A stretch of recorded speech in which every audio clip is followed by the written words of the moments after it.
Hey there, Roger Burnley, vocal coach here. I'm here in Hollywood, California at my studio, and I'm going to do another video for you guys in our industry professional series. And we're going to be talking and continuing our talk with Campbell Jeffrey Wilson, who has a studio here in LA. And I really want to talk to him about what he does when he's working with singers. How are you, sir? I'm good, thank you. Good.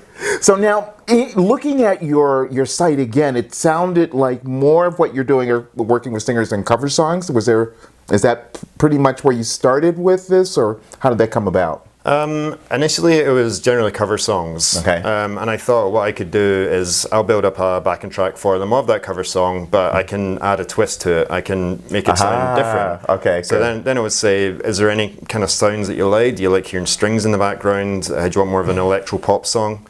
So that was one of the focuses initially. One of the girls I worked with, she was saying she started writing her own song. I was saying, do you have anything? Yeah. And she was terrified to show me anything. But I managed to get her to finish the lyrics. I took the lyrics and I made a song with them. So I did the melody and the music. And then she was terrified again, because then she thought, do I have to sing this now? Right. And I was accompanying her at a show shortly after that, and me and her vocal coach managed to get her to sing the song, and that was a great experience for her. Okay. You said something very important, and I want you to know this is good, because people don't get that. Even songwriters who are writing their own stuff and starting to go, how intimidating it can be in the beginning, going in the studio, because you're getting comfortable with who you are and your voice and all of that. How do you get people? But it seems like what you're doing first with working with cover songs, they're probably a little more comfortable before they start going into their original stuff. Is that true? Yeah. What I did with a bunch of them as well, I like having the communication happening before they even come into the studio. As well, and then if they want to just come in and jam their song before the studio, I did that a lot as well, and that can be quite relaxing as well, and that's not really taking up too much of my time. It's just someone coming over, I'll play guitar for them for a little bit, they can test out their vocals alongside the guitar.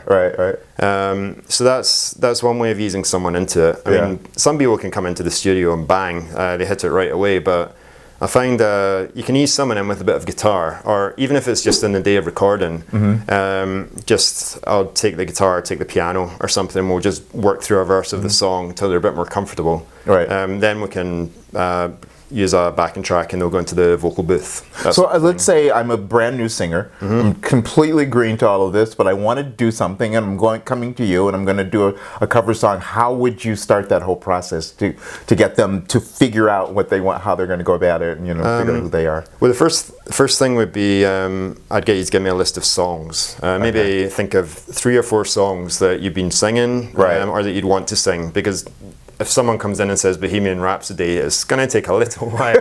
So it's good to have a list. And there's also some of the songs can be quite low-hanging fruit, and I can think, okay, I can get that together very quickly. That would probably be the first thing. The second thing, if they've got any little recordings of their songs, even if it's just an iPhone rough recording or something, then I can hear what they're doing with their voice as well. And I would talk to them a bit about that. And that's gone into more your area. Do I hear them singing it in head voice? Do I hear them trying to belt it too much? Maybe they could work with their coach and go into head voice for the chorus instead of doing their belt, things like that. So that would just be part of the communication process. So you're giving them your artistic kind of thoughts as you're going through it to get the best from them. But at the same time, trying not being critical. There you go. Just massaging their way into the studio, I guess. Exactly, yeah. You're offering wonderful suggestions, kind of. I hope so. So the end result, though, I mean, what is your end goal? What do you want the client to walk out with? What do you want them to have? I want them to walk out with something that's got a bit of uniqueness to it. So it could be an Adele song. But I would like to think that we've both put our own little twist on it. It's more fun doing that than just doing a textbook version of the actual song. So that's one thing. The second bit would be I want it to be radio friendly. I want it to be able to if you heard this song after an Adele or a Beyonce song or something, you wouldn't think it was too out of place. Ah, good. That's a great thought. So then I want to talk to you, if you can stick around. I'd like to do another interview and talk about, because you work a lot with people developing their original music as well, correct? Okay. So let's talk about that a little bit more if you can hang around for a bit. Yep, sounds good. All right. So now I want you guys to stay around for this, because this was about really getting you, especially people who are just beginning and want to get comfortable in the studio. This might be a great opportunity for you to be able to do that. But stay around and be sure to look for the next video that we're going to do, where we're going to talk about recording original music. All right. See you guys soon.